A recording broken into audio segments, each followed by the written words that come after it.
April reading wrap up being re-recorded because I deleted it. Yeah. Okay, I read 4 books in April. More than I have been, less than I want to. I think that's the theme of this year. Like, my reading isn't getting bigger and better. Summary of the books I read in April, starting with the first book I read, which was for my book club, and that is The Chinese Groove by Katheryn, I believe. So the summary of this book is it's a young boy named Shelley who's moving from China to San Francisco area, Bay Area, to study English. And the book itself talks about how Shelley is using this Chinese groove or kind of cultural unspoken language to get ahead, and how he has faith that everything will work out, and he has faith in the system which will allow him to succeed. In general, I think that the story is, in my opinion, slightly juvenile, a little childish, if that makes sense. And what makes it childish is not, I think it's just his outlook. His outlook was very happy-go-lucky, and I find that to be a kind of a childish outcome or outlook to have. So I think, on that hand, I found it a little, and also he's a college kid, right? He's a college kid who thinks he's gonna become a millionaire, and become a poet. That to me is an inherently childish person. But in addition to this, I think that one of the aspects to me that make the book a little childish is some really extreme things happen that, in my opinion, do not get handled or dealt with in ways that are appropriate, or there's not the appropriate catharsis when someone does an action. They do not get their just desserts. And I think that, yes, having every storyline neatly wrap up does feel, it's not necessarily a childish thing, but I think to me it's when one character does something that we as an audience know wrongs another character, and then that wronging character doesn't get, there's no conversation, there's no ill will held, there's no, hey, you made a decision that really negatively affected me and could have cost me majorly. I don't know, to me that's it's almost childish, right? No discussion of the immensity and the enormity of certain decisions. And so in that way, I think I found the book not as likable. In general, there was just certain elements that I found a little boring, banal, mundane. So I think if I was younger, I think if I was a high schooler reading this book, I think I might have a little more space for it. But I think with what my expectations of characters are, this book fell a little flat for me. Next up, I read Crying in H-Mart, which I had really avoided for a super long time to read this book. I don't think I ever would have read it if my friend hadn't wanted to do a buddy read.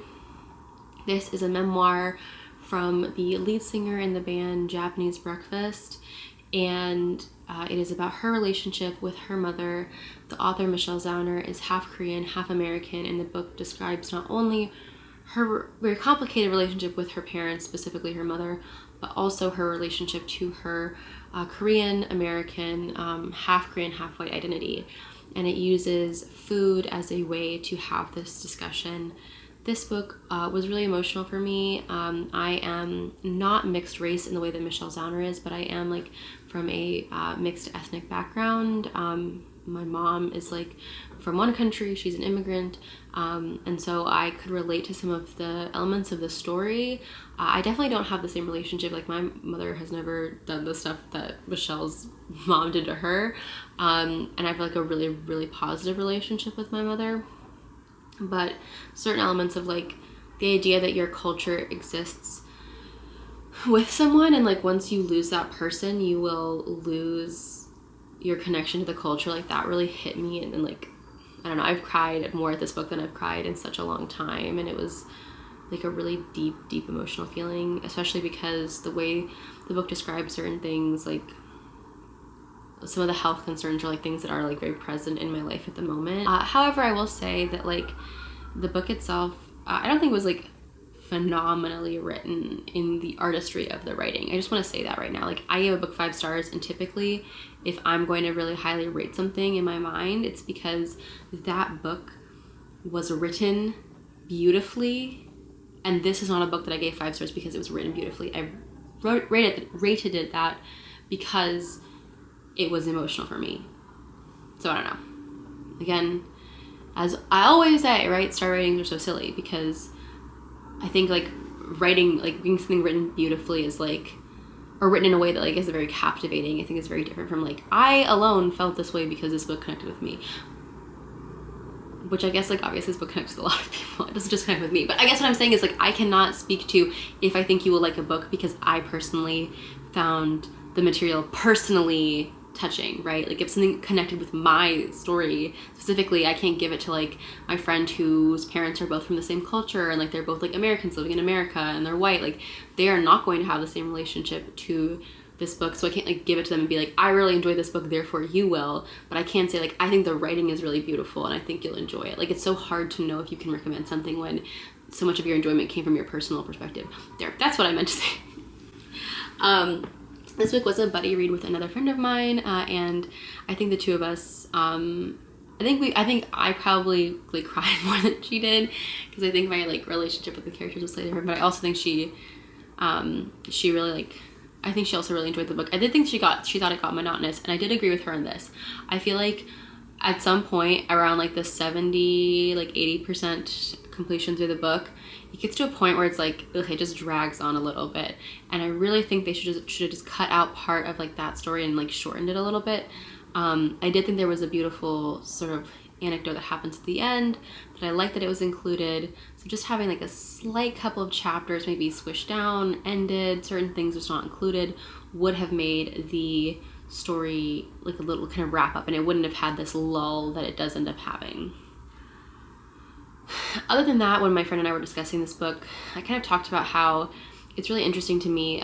We were looking at like book club discussion questions, and one of the questions was like, have you ever had a friend like lead you through a culture, or you know, make you feel connected to a culture that you're not a part of? And I told my friend, I was like, I really hate that question because it's so different to be an observer or an appreciator of a language than it is to be, not a language, a culture. Like it's so different to be like a kind of appreciator of a culture versus like someone who is actually in it. And the metaphor that I used was, it's like it is the difference between being a tourist and being a spy. If you're a tourist, every piece of enjoyment that you have in that culture is something that's like a souvenir. You can collect it, you can show it off, you can relate, you know, you meet someone from some place and you're like, oh, I can relate to you. My example here is whenever I meet someone from Switzerland, I always go, oh, hochi hausli, because it's apparently, this is like German phrase that the Swiss say very specifically. So typically when you meet a Swiss person, they're like, oh yeah, like, I get what you mean, that's the thing. Which, by the way, I did say it to a guy from Switzerland once, and he looked at me and he's like, I actually learned real German, and I was like, oh, okay. But most Swiss people are very like chill with hearing they don't have that reaction. But yeah, it's something along those lines, or like it's just something that you can say, you can like really connect with someone in doing that. And so yeah, like when you have those artifacts, you can feel very welcomed because no one has the expectation. No one expects a tourist to know the history, to know the cultures. No one will look at a tourist sideways if they say the wrong thing. There's a lot of space for you. But when you are like supposed to be from a culture, when you're like supposed to know things, it feels like you're walking around like the spy, right? And like at any moment you might say the wrong thing and you will be caught. And these people who had an expectation, oh, you're from this background. No, in fact, you're not. I could tell you're a liar. You have shown yourself to not be from here and we don't trust you. And like it feels like you are it's so much more precarious. The cost of getting things wrong is to feel so alienated. It is to feel like at any moment you might trip and fall on the wrong side.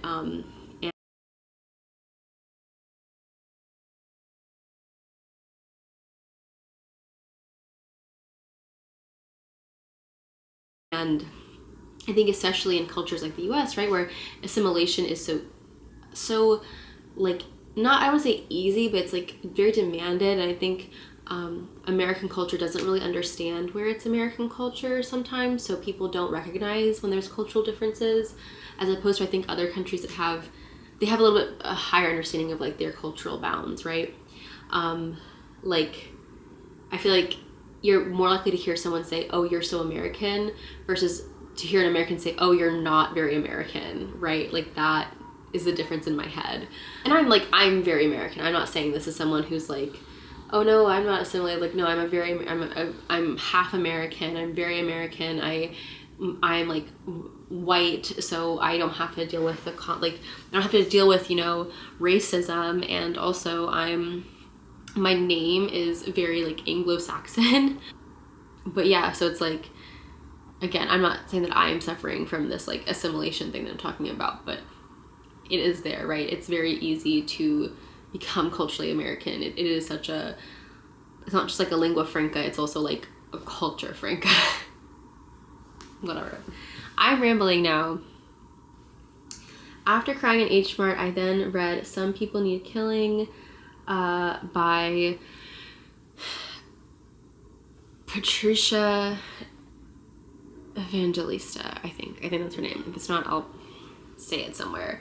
And this is about the Duterte regime in the Philippines, the extrajudicial killings, and the like war on drugs that like became a massacre, a like long extended massacre of people, with the justification that they are drug users and therefore deserve to die.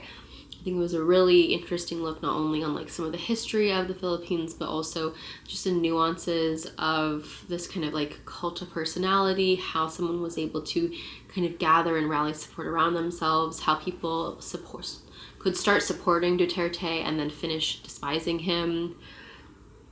I thought that the author did an excellent job of telling her story as a journalist and making it both about her but also about her country. I thought her connection to language and how she really spoke about language and grammar in this fascinating way, such as the idea of like to be disappeared and how this has kind of changed from this verb to a noun. I thought that was so, not from an adjective to a verb, to disappear someone. Like the way that was discussed, I thought was like an interesting artistic interlude to a very like heavy subject, and kind of provided a space for you to go from this like really visceral world that she's describing kind of up into your head for a second and then kind of bring you back down. I think it taught me a little bit more about kind of period of time that I didn't know, I kind of knew of, right? I think a lot of us know of what was happening in the Philippines, but we did not know these like personalized stories. We didn't know some of the more specifics, and so I really appreciated just being able to kind of take a glimpse, take a turn into this. But it was very dark, and it was a really harrowing look, and a harrowing look at how violence, state violence, extreme state violence becomes justified. I highly recommend that, especially if it was an audio nonfiction, and I thought it was really well written and really it had that kind of podcast quality that I like. Lastly, I listened to Death Sentence by David Lodge. He is a deaf writer. I think the story was kind of a slight self-insert, right? Kind of older male character. He's losing his hearing, not in like the typical way that people tend to lose hearing, but he is considered deaf. He is not profoundly deaf, which is like total deafness. He is losing his hearing, so he can hear, but he needs hearing aids. There's people who need to speak really loudly. And I do not recommend this book at all. I found it very, very, very frustratingly written. It was super sexist. It was super, it had like a type of humor that I just could not relate to, wherein the main character was very, very pompous, very full of himself. And I think there were attempts to make that funny that fell on deaf ears, I should say. I did not like a lot of this book. And there's a lot of specific things, like especially the sexism and like the boringness of the story, the dislikability of the main character. But I will focus on a couple of things where I do think the story could have, without changing, how would I say this, the snarkiness of the character. Things that I think genuinely like were the most interesting parts of the book that just the author like just dropped. I want to give a summary of the story. The summary of the story is it's an older guy losing his hearing who is now in retirement, but like tries helping out this grad student, but also like stuff's going on with his dad and stuff's going on in his relationship with his wife. There is very little in the way of like a true linear story. There is a side quest story with this graduate student that is weird the whole time.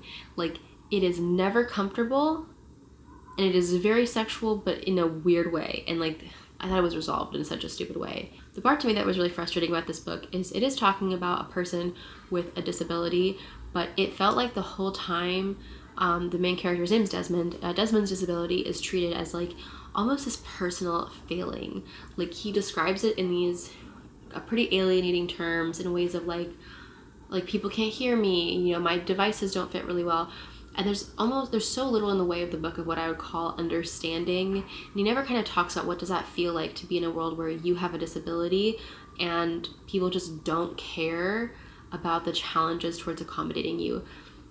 So yeah, like, he's talking about these things and he's saying them in just the most, like, it's like such an individualizing experience for him.